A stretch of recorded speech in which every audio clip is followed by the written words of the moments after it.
കഴുകി വെച്ച കക്കയിറച്ചി എടുത്തിട്ട് കുക്കറിനകത്തേക്ക് ഇടാം.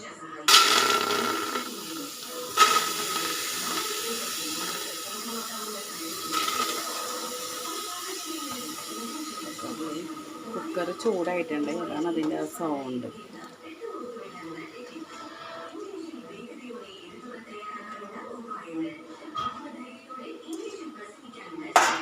അതിനുശേഷം പച്ചമുളക്, ഇഞ്ചി, വെളുത്തുള്ളി, കുറച്ച് ഉപ്പ് ഇതും കൂടി ഇട്ടിട്ട് നല്ലോണം വേവിച്ചെടുക്കാം.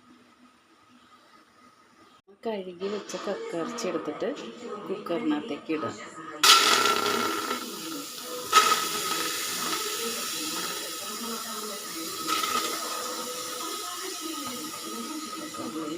കുക്കർ ചൂടായിട്ടുണ്ട്, അതാണ് അതിൻ്റെ ആ സൗണ്ട്.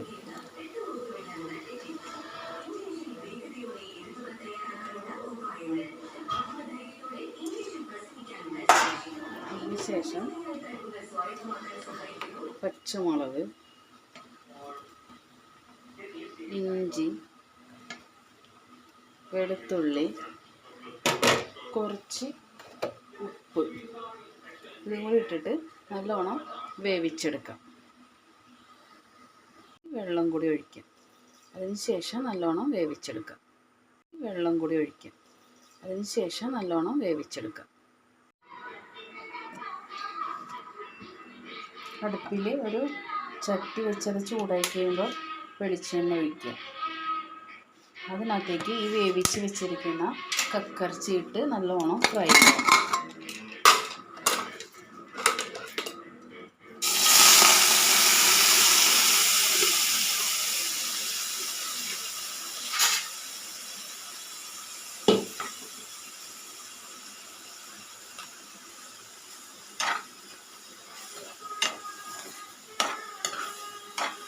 നല്ലോണം ഫ്രൈ ആവണ വരെ ഇളക്കി കൊടുക്കണം.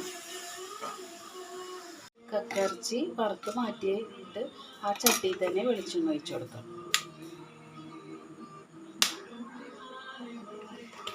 അതിനകത്തേക്ക് അരിഞ്ഞു വെച്ചിരിക്കുന്ന ഒരു പകുതി സവാള, കുറച്ച് ഉള്ളി ഇട്ട് കൊടുക്കാം.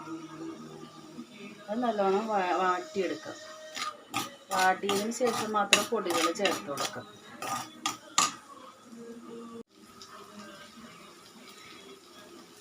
ഉള്ളി നല്ലോണം വഴറ്റി കഴിഞ്ഞ് കഴിയുമ്പോൾ നല്ലോണം ഒരുവിധം വഴറ്റി വന്നു കഴിയുമ്പോൾ ഒരു 1.5 ടീസ്പൂൺ മല്ലിപ്പൊടി, ഒരു 1/2 ടീസ്പൂൺ മഞ്ഞൾപ്പൊടി, പിന്നെ കുറച്ച് 1/4 ടീസ്പൂൺ ഗരം മസാലപ്പൊടി, ഒരു 1/4 ടീസ്പൂൺ ചതച്ച മുളക് പൊടി, ഇതെല്ലാം കൂടിയിട്ട് നല്ലോണം വഴറ്റണം. എല്ലാ പൊടികളും നല്ല അതിൻ്റെ സ്മെല്ല് പോകുന്നത് വരെ നന്നായിട്ട് വഴറ്റിയെടുക്കണം. ഒരു 1/2 ടീസ്പൂൺ കുരുമുളക് പൊടി കുറച്ച് കൂടുതൽ ചേർക്കണം, നല്ലതാണ്, ടേസ്റ്റ് ഉണ്ടാവും. ചേർത്തിട്ട് നല്ലോണം വഴറ്റിയെടുക്കണം.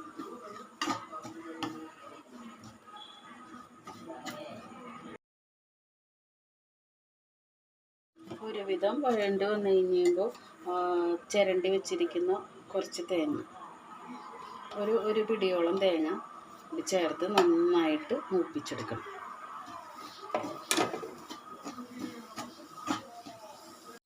പൊടികളും തേങ്ങയും നല്ലോണം മൂത്ത് കഴിഞ്ഞവയ്ക്ക് വറുത്ത് വെച്ചിരിക്കുന്ന കക്കയിറച്ചിയും കൂടി ചേർക്കണം.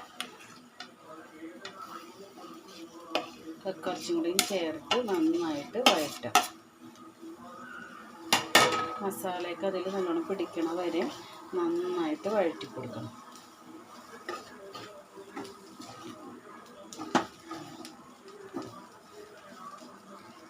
നല്ലോണം യോജിപ്പിച്ചതിന് ശേഷം കുറച്ച് നേരം ഇങ്ങനെ മൂടി വെച്ച് ഒന്നും കൂടി വേവിച്ചെടുക്കണം. അതിന് ശേഷം നമുക്ക് സെർവ് ചെയ്യാം. എൻ്റെ ഈ വീഡിയോ എല്ലാവർക്കും ഇഷ്ടമായെങ്കിൽ ഒന്ന് ലൈക്ക് ചെയ്യണം, ഒന്ന് സബ്സ്ക്രൈബ് ചെയ്യണം.